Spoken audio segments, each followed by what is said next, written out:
Across the Carolinas, there are countless stories of the most fascinating, interesting, and compelling people, places, and things. And nowhere has there been a better place to find those stories than on WBTV. Hello, I'm John Carter. 50 years ago, WBTV began a feature that highlighted the best of the Carolinas, and it became an overnight sensation. It would go on to become the best loved, most recognized, and most watched feature in Charlotte television history. It was called Carolina Camera.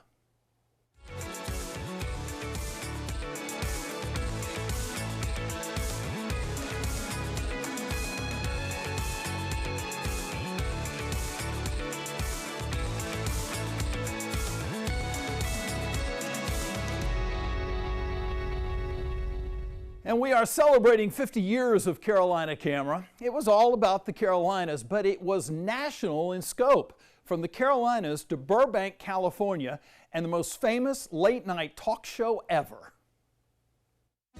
Frank makes his jewelry in a cluttered room in his barn. He carefully pours liquid plastic into a mold and covers each dropping. I haven't made a lot of money out of it, but it sure has opened a lot of doors for me, and I met a lot of nice people just on account of the craft. When Frank Hill, the doo-doo man of South Carolina, first appeared on Carolina Camera, he became an instant sensation.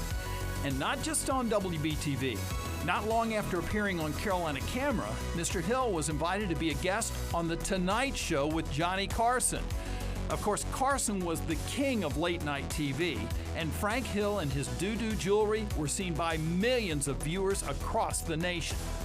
I made him a star, and had a big dropping in it. Had a star with a big dropping for a big star. And he said he was touched. So how did Frank Hill make it all the way out to Burbank, California to appear on The Carson Show? One day I'm sitting at my desk and the phone rings, and it was a woman who was a producer with the Johnny Carson Show. And she said, she introduced herself, and at first I didn't believe, I was like, yeah, right. But she said, we frequently will contact feature reporters around the country to see if they have any interesting characters that we could put on Carson. And I said, well, you've come to the right place. Over the course of the years, The Carson Show stayed in touch with Carolina Camera, and that led to more appearances on The Carson Show. Barney Odom and Flatnose the Dog, Rufus Hussey, the Bean Shooter Band. They also appeared on The Tonight Show after having been featured on Carolina Camera. Virgil and Mary Thomas of Concord were on Carolina Camera as they celebrated 75 years of being married on Valentine's Day. That led them to being highlighted on the Paul Harvey Radio Show, then the most listened to radio program in the United States. And while many Carolina Camera subjects appeared on national programs, the essence of the feature was to bring local viewers a slice of life in the Carolinas. It simply was a spotlight on the doings of ordinary people. Sometimes we just need a break to really see the positive side of life. And what Carolina Camera did then and did for so many years was really help people see the goodness in people, the uniqueness in people, the special interests in people, and really bring that out, and it would just touch your heart. The year was 1970. Milk was $1.82 a gallon. Gas was 36 cents a gallon. The Vietnam War raged on. The voting age was lowered to 18 from 21. Houston, we have a problem. Apollo 13 had a massive malfunction on its way to the moon. Musicians Jimi Hendrix and Janis Joplin both died of drug overdoses. Midnight Cowboy won Best Picture at the Academy Awards. From WBTV News, this is Newsbreak. This is Janet Voles reporting. And 1970 marked a major change in newscasts in the Carolinas. WBTV became the first station in the Carolinas to go from a 30-minute newscast to an hour-long newscast. There was plenty of news to cover, but an hour-long newscast also provided more time to go beyond just news. It meant there was time to do a substantial feature segment. And to take a moment, take a few minutes in the newscast to back off and say, here's one of your neighbors. And that's what it was. We were introducing people to their neighbors, whether they lived next door or 60 miles away. And I just love that. I love the dimension of real getting down to earth with people. The segment would be known as Carolina Camera, and CJ Underwood, a reporter at WBTV, was given the assignment. Legendary anchorman Bob Inman started working at WBTV in 1970, just after Carolina Camera debuted. Oh, it was an overnight sensation. People had just never seen anything like that on a newscast in the Carolinas. And so people loved it right from the get-go. And I was so impressed that, you know, by the time I got there a month later, it had really become a star. Thus began an unprecedented run of stories that captured the magic of what the Carolinas are all about. Carolina Camera was something that you can take pride in. You know, we want to take pride in the community we live in, the people who are around us, and it really showed a lot of the good that's happening right in our backyard. And Carolina Camera meant Carolina, North and South Carolina. From Murphy to Manteo, Walhalla to Bluffton, Carolina Camera traveled to cities big and small, known and not so well known, bringing back fascinating and compelling stories that captured the heart of life in the Carolinas. My brother says, oh, I just can't believe those old ladies shaking like that. I feel the history of the area is very important in this area. It has a lot of history. Because, you know, you don't know a lot of things until you meet others and you go, oh, that's capable, you can do this. To meet so many other whistlers, you know, to hear what they bring to the table, to learn from each other, that kind of thing. There's too many Americans just alike, and I want to be a little bit different. T-N-E-R-E-F-F-I-D. I feed them plenty, I think, don't I, boys? Yeah. I'd rather eat in here than any other jail I've been in. I'm doing something that I like to do. I like meeting people. I like talking to people. He puts a lot of smiles on people's faces.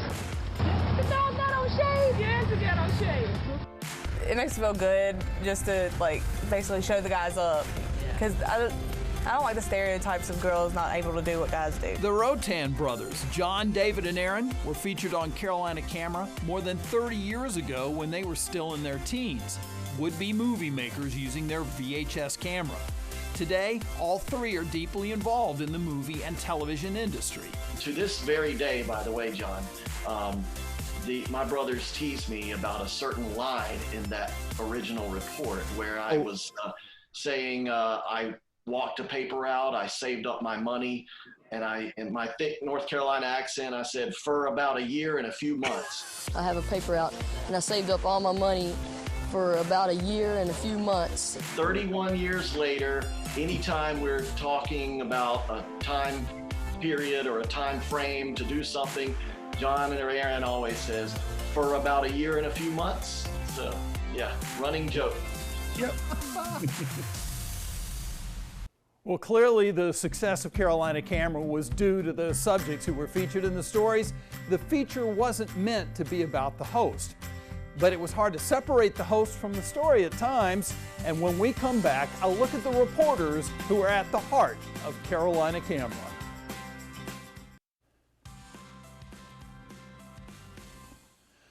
Welcome back. I'm John Carter. It's been 50 years since Carolina Camera debuted on WBTV News.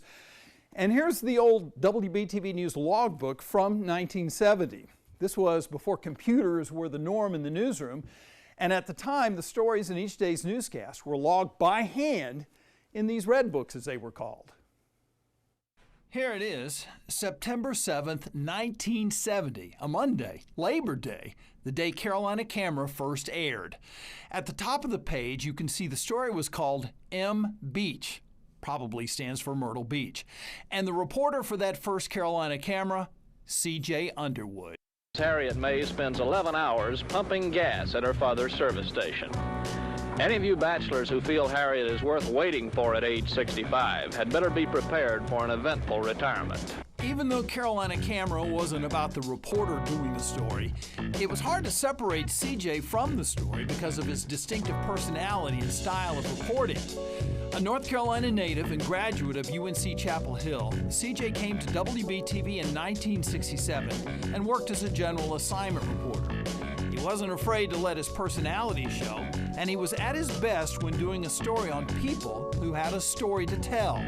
That made him the perfect choice to be the first host of Carolina Camera. CJ was both exotic and down to earth. That's the only way I know how to describe him. An absolutely fantastic human being. He was a character. He was a character in his own right. CJ was always the most relaxed guy, you know, and he was a true North Carolinian, you know, and I'd gone to school in Chapel Hill, but I was originally from New York.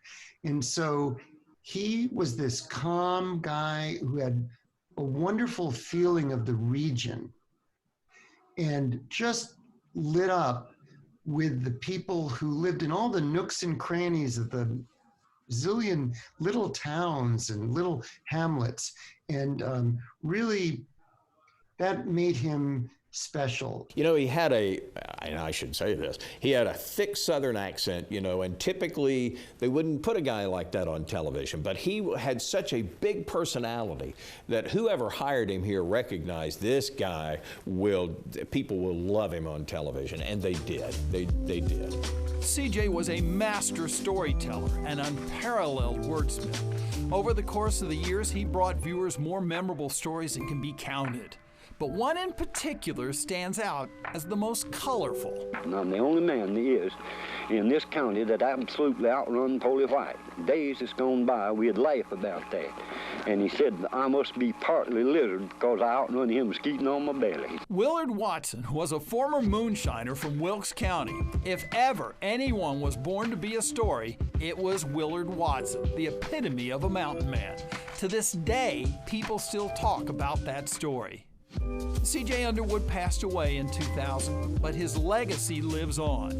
He set a standard for Carolina Camera that was followed by the handful of hosts who came after him. Well, each person who has been the host of Carolina Camera over the years has brought his own perspective to it, his own way of doing things. They weren't trying to reinvent CJ Underwood.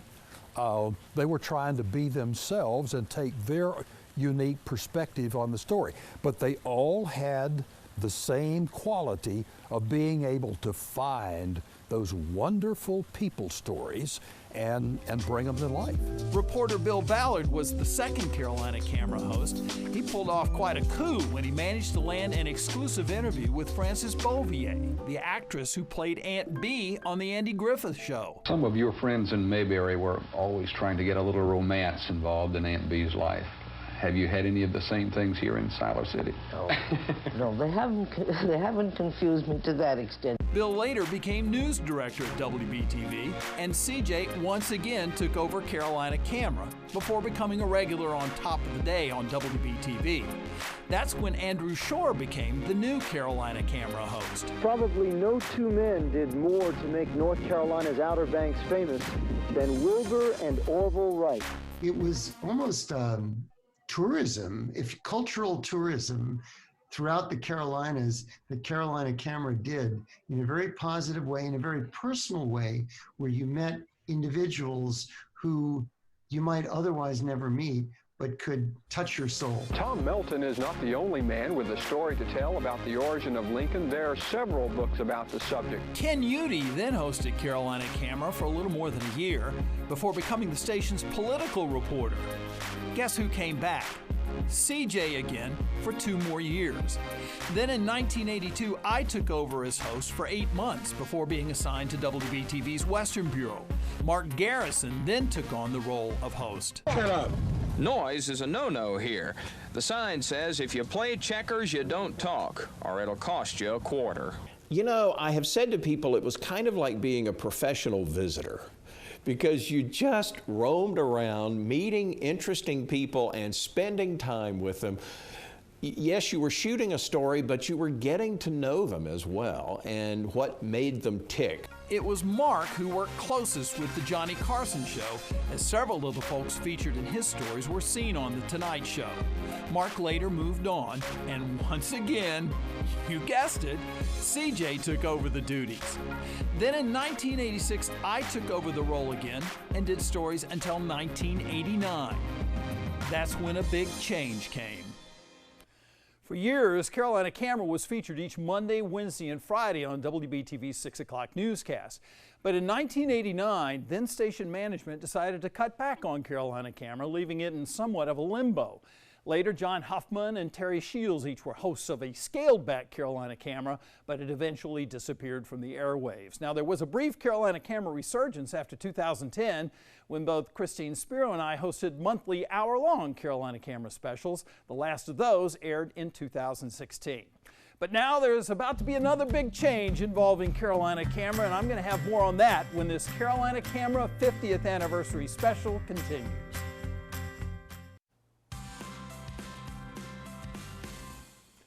Welcome back, I'm John Carter. While the hosts of Carolina Camera were certainly the face of the feature, the people behind the lens of the camera played a role just as important.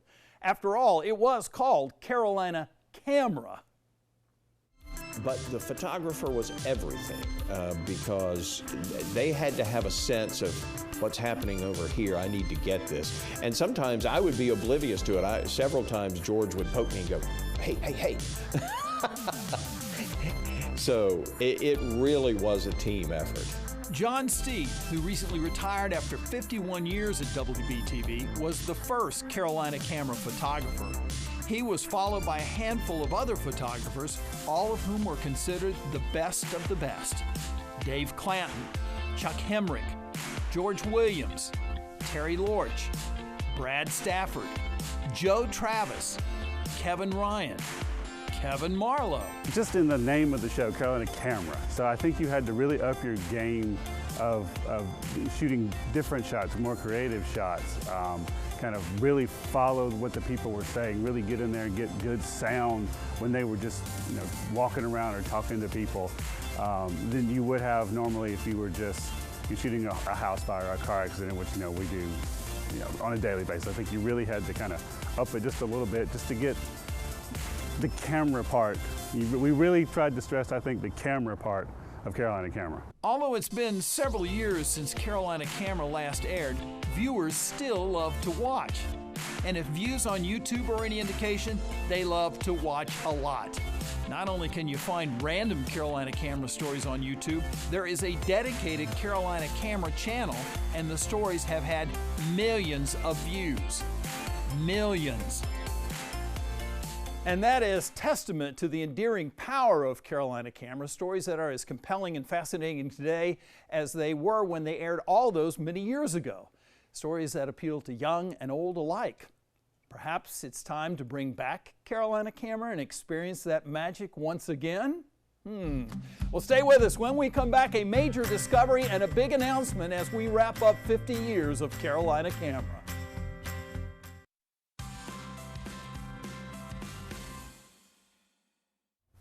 This is the video archives room here at WBTV News, and over the course of the years, thousands of news stories have been shot on videotape and stored on these video cassettes. But back in 1970, before videotape became the primary medium of newsrooms, news stories and the Carolina Camera were shot on film and stored on these types of reels.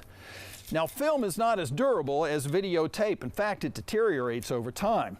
Plus, over the course of 50 years, as the newsroom went from film to videotapes, some of these reels at WBTV were either misplaced or lost, some of them even destroyed. As I was doing research for this special and going through the storage area outside the archives room, I ran across all sorts of WBTV artifacts. And that's when I found these old film canisters in this cabinet. They were covered in dust and clearly hadn't been touched or seen in years. When I looked closer, the labels gave away their secret. And these film canisters hold some of the earliest Carolina Camera stories from the 1970s. The plan is to have them transferred to digital medium and watch them all over again. It's clear there are plenty more stories out there that need to be told, And we're going to bring them to you because Carolina Camera is coming back. Beginning in January, Carolina Camera will be featured weekly on our QC live shows right here on WBTV. We're going to be bringing you all new stories as well as going through the archives and bringing back some of the best of Carolina Camera. Now, perhaps you know someone or you know some place or something that you think would make a good Carolina Camera story. Well, we want to hear from you. Send your ideas to carolinacamera@wbtv.com. It's going to be quite a ride, so stay tuned. There is much more to come. And thanks for watching as we celebrate 50 years of Carolina Camera. I'm John Carter. I'll see you down the road.